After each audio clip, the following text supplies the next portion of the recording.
Welcome to the Vocal Lab podcast with your hosts Shelby Rollins and Jason Catron, bringing you the best from the music industry.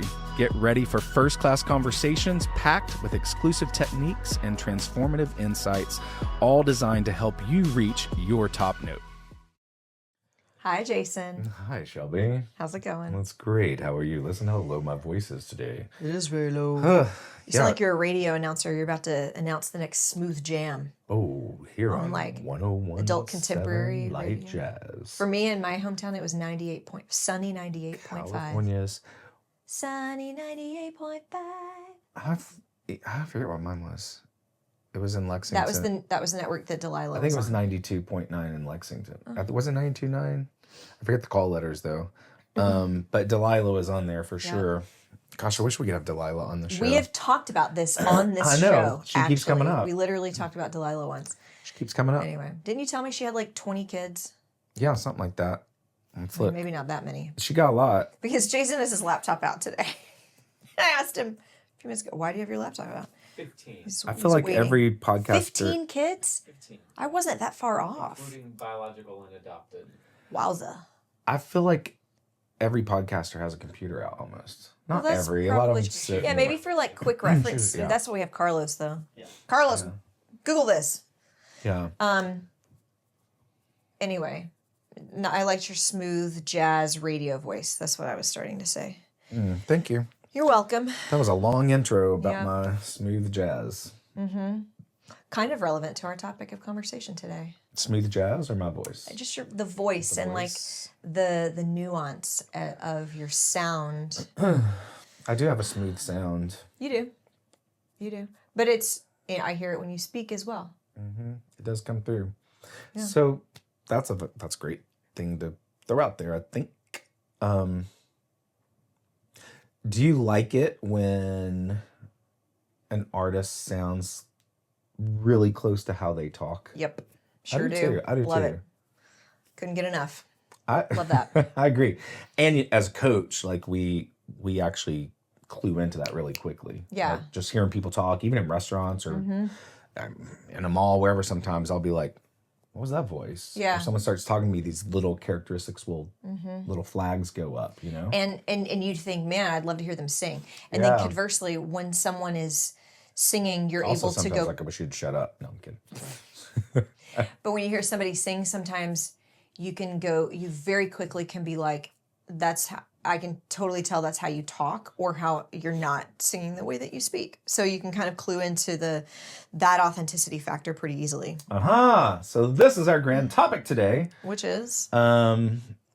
Well, kind of specifically, we were chatting about this before we started I don't rolling. know what we're titling it. Yeah, Carlos figures out what we title these things when we start yammering. But anyway, it's like this idea, have we heard of cursive singing? Have we? Yeah, I have. Have we? But you had to look it up. You were Well, like, what is that exactly? Yeah, you know what? I don't think I was not highly familiar with the term. And clearly it's a term that people know. But then you heard it and you're like, oh yeah, I know what that is. And it makes sense. I've just not ever used that term that way. I've always just referred to it personally as over stylizing your vocal. Yeah. I used to call it singing with marbles in your mouth. Because it sounds kind of like this is sort of like Jimmy Stewart warbly sound, and like the only reason someone might sing that way is if they talked that way.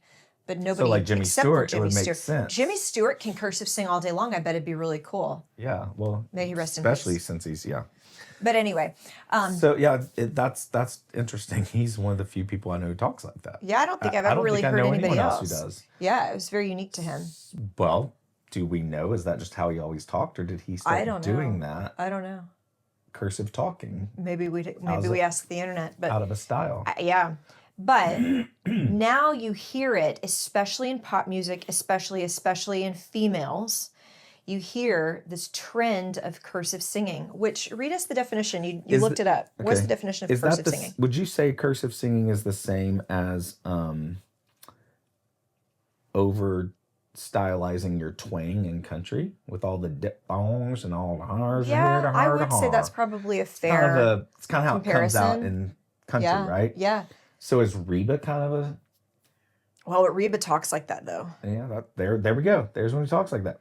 But that's the thing. When I listen to country artists who are really excessively twangy and do something very, very specific, but then they're not super Southern naturally when they're talking, I question it a little bit. Fair. So cursive singing refers to a vocal style characterized. Should I go down here in my jazz voice? Yes. Characterized by elongated vowels, clipped consonants, run-on phrasing, and sometimes slightly altered pronunciation, creating a smooth, flowing sound that can be likened to the way cursive writing looks on paper. Often associated with artists like Billie Eilish, Halsey, and SZA, where they intentionally blur the lines between syllables and emphasize vowel sounds. Yeah. Cursive singing. Let's give the people an example. Would you like to sing a for little it. phrase? I just gave my jazz voice. You did it. Well, we were listening to somebody who basically made a reel on the internet, on Instagram or TikTok or whatever, that basically mocked it. Like it went really over the top to sort of show the silliness of it, if you will. And she was singing the LOVE song. Oh, yeah. So it was like, L is for the... I don't even remember the lyric when I'm singing. Like, me. the way, why you look, or no, it was one. What was the song she was singing? Oh. Oh, it's for the only one I say. It's hard to do, and I do think record right now. Yeah. It's very tonguey. I when would you do it. never want somebody to force me to sing that way. It's actually super annoying to listen to of myself. But clearly I'm laying my cards out on the table at how I feel about this. I do don't argue, like though, it was very cool and sounding when you did it. No, it wasn't. It was annoying. I mean, it was. Now, again, you may not want to hear someone Might sing get like spicy that today. personally, but it does create a cool style and sound. Here's the Clearly. thing. There's a little bit of like a compelling nature to it because it's different. And so in the sense of, wow, you don't hear that every day, it has this unique factor, which gives it a little bit of the X factor, and people are very drawn to that. And so you hear people sing this and people will be like, oh my gosh. And you and I listen to that in sessions when people are trying to sing that way, and we're like, let's find your more authentic voice. And why do we feel that way? Fair. And I mean, that is a valid point, again, that every artist needs to answer and ask and answer in their own creative realm. And if you, I mean, maybe I argue a little bit, if you grew up loving and listening to Amy Winehouse, who very much had She did this, some of that. Mm-hmm. and she was one of my favorite artists of all time. Like, her voice is so amazing, and what she did for popular music was historical at this point. She's gone down as somewhat of an icon. Yeah. And not around that long, right? She didn't have the longest career, sadly. But if you grew up really loving Amy Winehouse and listening to her, and now you have those similarities in your vocal style, does that make you not authentic because it's over stylized? It's a great question. I think not. Yeah, there's, as you're a budding artist and you're trying to find your sound and figure out who you are, you're primarily basing your artistry around imitation. Yes. But to go to the next level, to be one of the greats, you have to move past imitation into innovation and do something that's uniquely you. Right. And that's where it's like, I love the inspiration of all of these other artists that I have that I grew up listening to, and that's not just, we reference the greats of Whitney and Celine and all of that, but it's not just them. I grew up listening to like 1960s, 1970s, even 50s rock and roll because my parents did. And they played that a lot. We had a jukebox. Like anything from the Beatles, the Temptations, all that kind of stuff. You had a real jukebox? Real jukebox. My parents still have it. Is it a juke? As opposed to a jute. It's only juke box. But jute is a thing. Yes, it's a type of twine, I think. It is typically in rugs. But it's not a jute box. It's a juke box. It would be a jute box if it produced twine. There you have it. They should. Fun fact. They should have Jason that. Catron. They should have that at Joann's Fab. Oh, sadly, Joann's closing all their stores. Really? Yeah, going out of business. But Oh, I should go to our that local would have been Joann's. a I should cool- probably I could maybe get a lot that of would have things on kept them. clearance. They will. Maybe that would have kept them in business if they had had a jukebox when you walked in. That's so clever. Wow. That could be the title. That was a huge Juke derail. box See how I just or made. juke box. And juke is like when you juke somebody. It's like when Oh. you're kind of messing with it. You like play a joke on somebody, you juke them. Yeah. Or like a. And that brings us back. Yes, and that brings us back to the point. This cursive singing could, and oftentimes makes what you say very tricky to understand. Oh, it's super hard to understand what people Right. are saying. So I Just like noticed jute that or it's like juke. super exaggerated diphthongs. So like one, instead of one, there is a natural diphthong in the word one or any long vowel like a. So a long vowel of a eventually closes into an e sound. In this stylizing mode, you find that it's super exaggerated. A. What do the Cajuns say? They talk in cursive, Cajuns. Okay. Right? What do they say? I. Do they? Yeah, you never heard that? I don't know. Yeah, it's a Cajun thing. That's like even in Well, like then they can do this then. even and it's like authentic. the artist that always do that a lot was he wasn't Cajun, he was from Georgia, but he might have Cajun roots. One of the biggest country singers of all time. Why get Alan Jackson? Oh. He'd always way down yonder on the Chattahoochee. It gets hotter than a hoochie coochie. That was my favorite line. That line makes me uncomfortable. He doesn't. That's That was not the part of that song. lyric. It is. Addie is part of the lyric Oh no, you just he shared. no, not You just right wanted there. to sneak that one in. He that was a little thing and he would do and there I think that might have been in that song. Not it was like a little riff. Oh gosh. But he would do that sound. Got it.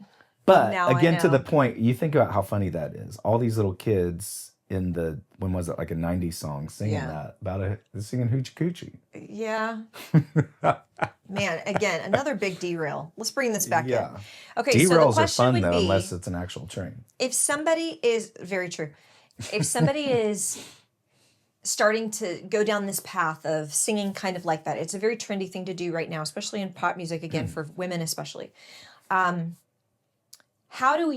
would a singer know if that is super authentic to them artistically, it's like in them to do, or if maybe more of a not straightforward, like it's boring, but more of a speech level approach to artistry is the true path. And I would put this cursive singing into this category of like extreme caricature, extreme iconic, specific, very, very specific kind of voice, like an Amy Winehouse or even Lady Gaga, where it's not just her voice, it's her persona that's very, it's like a character. So she like has this artistic identity that's into a far extreme place. So how does a singer know if they should go down that path or more of a like speech level commercial I'm going to sing the way I talk path? And Yeah. what would you say is the percentage of one versus the other? Of artists that do it? Yeah. That I don't know. I'd have to think really hard. I think in you and I help singers uncover their true style. That's one of the things we do. Yeah. It's one of my favorite things to do. Same. Working with a coach like you and I, we start typically technical if they need that. Everyone needs a little bit of it, right? But we really lean into the technical to open the style. And Yeah. so the fun part is really diving into the style. And that's what everyone does at home on their own. Yeah. And so to your question, and then coupling that, eventually if you're really trying to find your artistic thing, you're going to work with a coach like us and your producer to develop your sound. Right. And that's when you identify yourself truly as an artist. And so notate that, you guys out there listening. To really stand out, you need to define your sound. Yeah. And that doesn't have to be so far off from what you talk like right now and how you sing right now. Yeah. There's a lot that goes into that. But I think, on one side of the coin, as you're suggesting here, let's go back to the great that I talk about all the time, Sinatra, who didn't do cursive singing, but he did chew into those consonants and stylize his phrasing. Yeah. And how he created and brought to life the lyrics on that page. Yeah. On the other hand, you have this ornate, cursive, connected phrasing of the song, right? We're really talking about phrasing more than anything, right? And pronunciation. Yeah, which goes into that, right? And so I think really to the point of your question, it really always has to come back down to who do you gravitate to when you listen to something? What did you grow up listening to? Who did you grow up imitating? Did you imitate Amy Winehouse or did you imitate, Celine? So two very different singers, obviously in different styles, but all of this informs who you are becoming as an artist. And outside of that, I think you start to look at who am I as a person? Am I very colorful and ornate? Does this ornate way of singing a lyric complement who I am as a person? Or is it really far left field? Yeah. Right? And or am I overcompensating? Because sometimes you'll find that there's... Yes. And this is just in culture of people who are... it's so natural and organic for somebody to be that sort of... excessively creative in their whole vibe, and then others who go far into that to almost because they're super insecure, right? And they're going to be so far on left field that and it's because they're trying to make up for something that's missing in their lives, and so they go in this overcompensation mode. Fair. And so I think it really just requires us to ask a very deeper question of why. Why do you feel the need to go that far into the over stylizing, the phrasing? Is it truly in you to communicate a certain thing? And this is, I think, important for any artist of any genre, of any, I don't care how straight and narrow or how crazy out there you might be. Everybody has to ask themselves the question of, why do I want to sing it like this? What is in me, going on in me in this present moment that is telling me I need to put this kind of quality on this word so that I can communicate what's in my heart to these people, right? And that makes singing truly, and because here's the thing, I think that sometimes these excessively artistic, over the top, manipulative kind of sounds that come out of artists is actually a type of narcissism. Oh, for sure. It's all about me. It's all about making me sound unique and special because I need that validation. I need that attention. That's not pure artistry. Art in its purest form, I feel like, is for others. And art, what we create, we're vessels to send the stuff out there into the world. And so how can we most authentically show up? And to your point of what we grew up listening to, what's really inspiring us, I think, is very valid. And it's a little bit of nature versus nurture, right? What is... this inspiration versus what's always kind of been in me and my unique innate wiring. And that, again, is what every artist has to go deeper into and ask themselves about. For sure. Who am I, right? And any artist who's gone into this understands why, just last week I had somebody in a session who was crying. It comes up a lot. Music and our voice is so emotional. You're supposed to keep what I tell you private. It was Jason. It's so intimate to our being because it's so tethered to who we really are. And so when you really tap into that, it can be very emotional. It's very raw. And so then when it comes to externalizing that kind of vulnerability to the audience, I think a lot of times we cover it up, we dress it up with style, because to be exposing and very vulnerable and pull some of the decorations off of the voice and to be really, really natural feels like you're just out there naked for the world to see and judge. But if you can decorate it a little bit with some style, I'm not against style, but when you can decorate it, and maybe we'll decorate a little too much, it might be because we're insecure and we're kind of terrified of being I think you're ourselves. right. I'm just sitting here thinking, what if I had tried to make my voice sound like cursive singing? And I'm just sitting here thinking that would not be authentic at all, because I've never fully gravitated towards that, other than I did tell you. I mean, there are artists I love, like Winehouse, who do that. But it's not been something I wanted to ever mimic in my own voice outside of just being playful and colorful, right? And I think that's important too. I think as we help artists, we're always trying to get them to try things they don't normally do, because to this whole point, you may discover that your true sound is in a cursive way. That's who you really are authentically, but you're afraid to try that because it's so out there and dramatic and somewhat dramatized. Yeah. Right. So, I mean, I think it's really it's the whole premise of you gotta look at both sides of the coin here. Another on a technical note, it's a very thin tone typically that is true. up in that nasal cavity. It's kind of the upper half of the mouth. That's kind of kind of sound that's very kind of a breathy nasal almost space, and doesn't really incorporate the entire mouth. Yes. And that's probably a really valid point why you and I, and even Carlos, we were talking about before, we don't overly love that sound. Yeah. Right. And I think, again, that goes back to my point too, though, where the three of us did grow up loving some of the same artists. We did. And we love big singers. We love big voices. We have big voices. And it, still points to the reality of, as you're saying here, it's all about getting to the true, authentic realities of who you are as a person, as an artist, and who you want to be seen as and how you want to be heard. Yeah. And that's the fun part about creating your art, though, and finding your audience. Because, there's a lot of cursive singers that you and I would not buy tickets to and go see.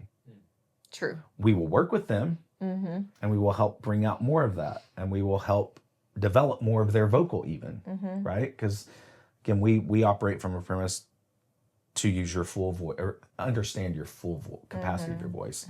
And sometimes but there's going to be a coach that would sit in that chair that would be like, I love this. I actually coach a lot of people in this way. Yeah. And I never want to make it my agenda to change someone's style. No, ever. When they come in, especially if they've really got that thing locked in, I am not trying to change it. I'm just trying to make you healthy and keep you from straining. Yes, and I just want to make you more yourself. Be a balanced person. Draw out even more of what's naturally amazing about you. Yes. And if that changes your style, that's kind of up to you.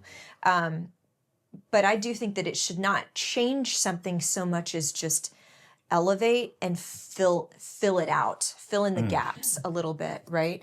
I agree with that. So I definitely am not ever trying to change someone's style, but I do want to sometimes poke the bear and ask the hard question of, why are you doing that? Like, are you wanting to sound like this person who's famous, or are you wanting to truly sound like you? And but that goes back to your why. You have to ask those questions. You have to ask that question.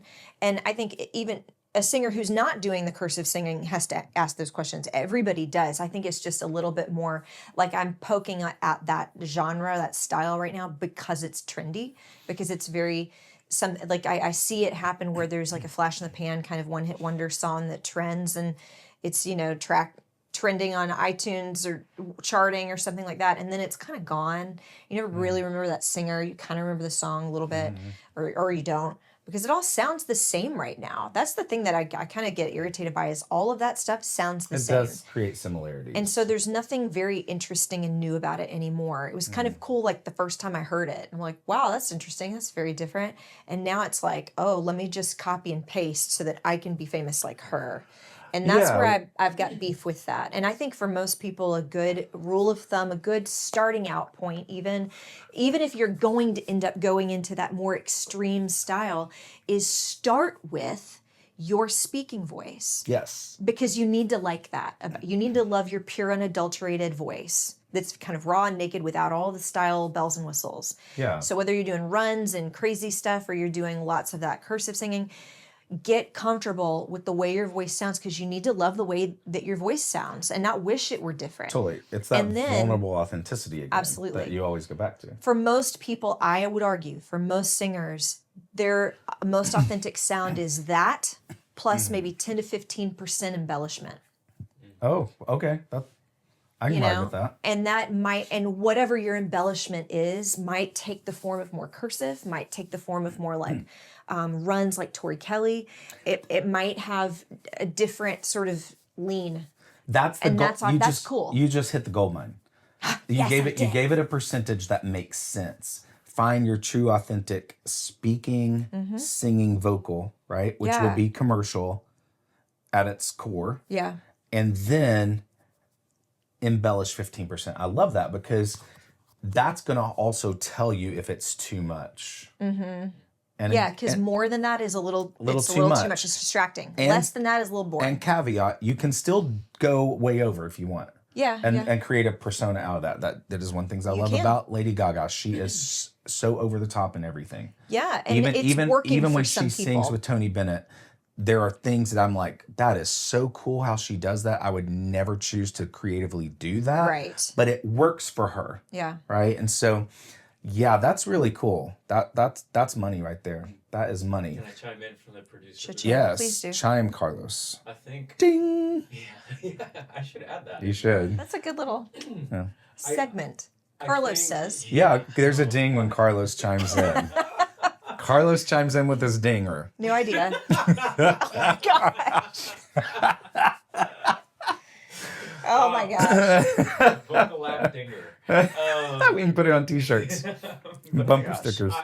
I've been thinking, I don't know if you guys have heard this Socrates quote about working out, and and we always talk about fitness and being vocal athletes and all that stuff, but it says that it's a shame for a man to grow old without seeing the beauty and strength of which his body is capable. Ooh. And I think about Wow. that when it comes to singing. Yes. Whoa. When these artists just choose to kind of be in this lane, even when they're training their voice, they will go their entire lives without knowing what their voice is capable of doing. And That's it's so like good. just looking at one color of the rainbow and Yes. being like, that's the most beautiful color I've ever seen. But Or just they're- wearing blue only. Yeah, and they're leaving the entire spectrum of what their voice is fully capable. I love They'll that. go their entire life Yep. without understanding. That's so cool. I've had students that sing kind of in that cursive style, Mm-hmm. and then they will hear someone like Tori Kelly and be like, oh my gosh, I want to learn how to sing like that. Yes. And then they're able to do it, doing Yes. something, and they freak out. They're like, oh, I didn't know I could do that. That's so good. Everything that you just said, amazing. Brilliant. And every time I've worked with somebody who leans into a style choice really hard, whether that's the cursive singing or anything else, I'm not only talking about that.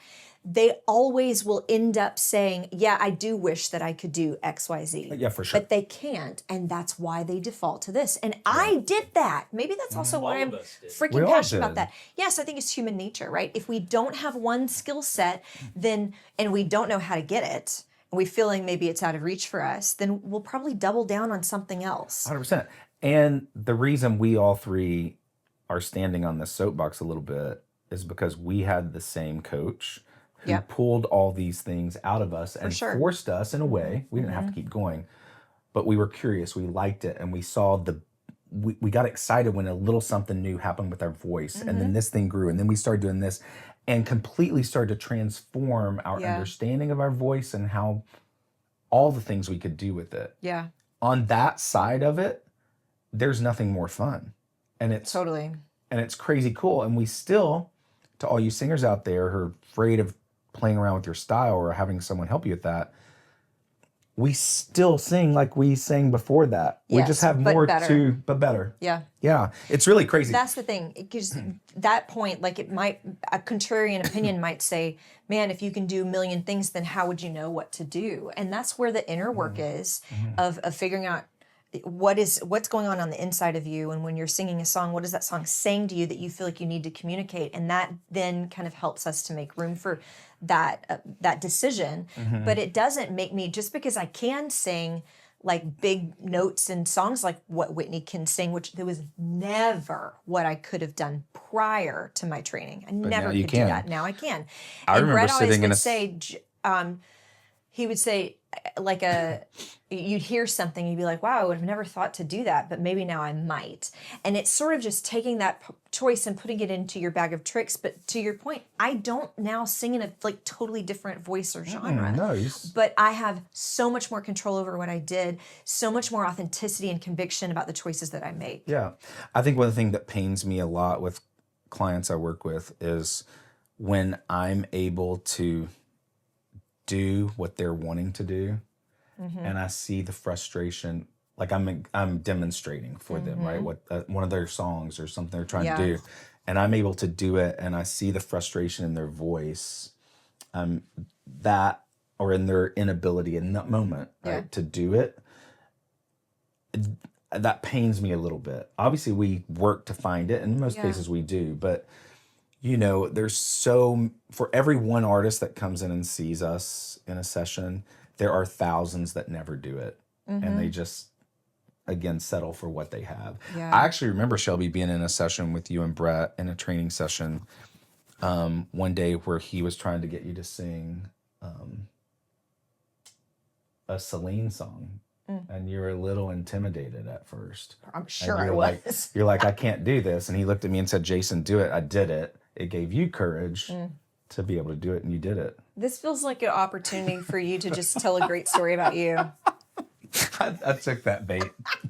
I am going to tell you a great story, though. No, I don't think Thank you for inspiring me, Jason. I don't know that I demonstrated it. I'll put that out there. But what song you was did it? do it. I think it was all by myself. Oh.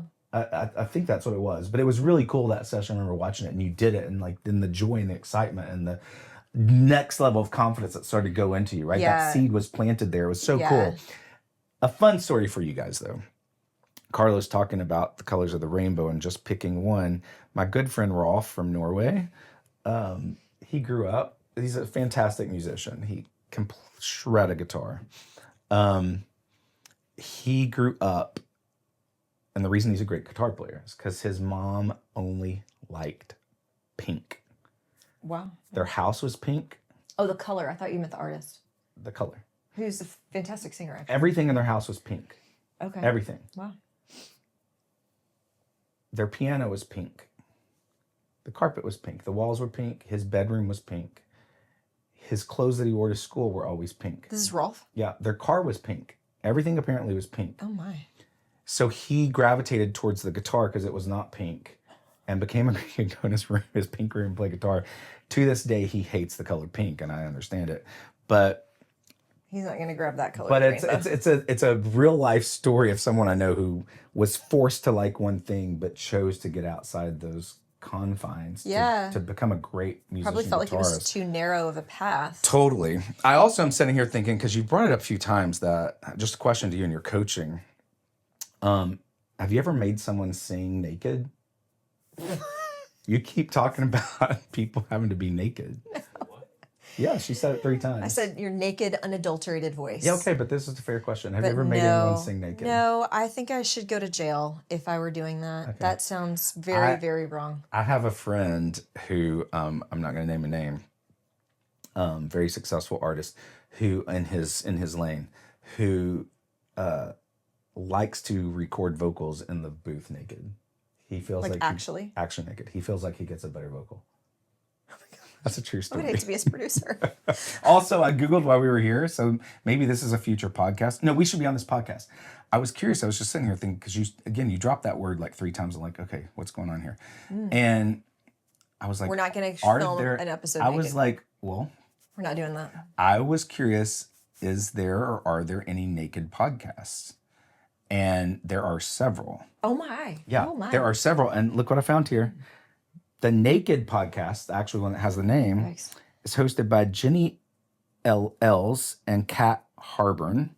Their 2 friends host candid conversations with guests while unclothed. I think we should go on their show. I do not. You're going on that show without me. I ain't going. I'll take one for the team. I ain't going. On the Naked podcast. Okay. I think that would get some views up. That probably would. That would probably... that fascinates me. That would do that. That really fascinates me. It's not how I'm going to get famous. A naked podcast, right? No, listen, if I was going to do that, I would already made a lot of money. Yeah. If we were going to sell out, we would have already done it by now. We're in Which our makes me 40s wonder, now. is there like a feet podcast? A who? No, I'm kidding.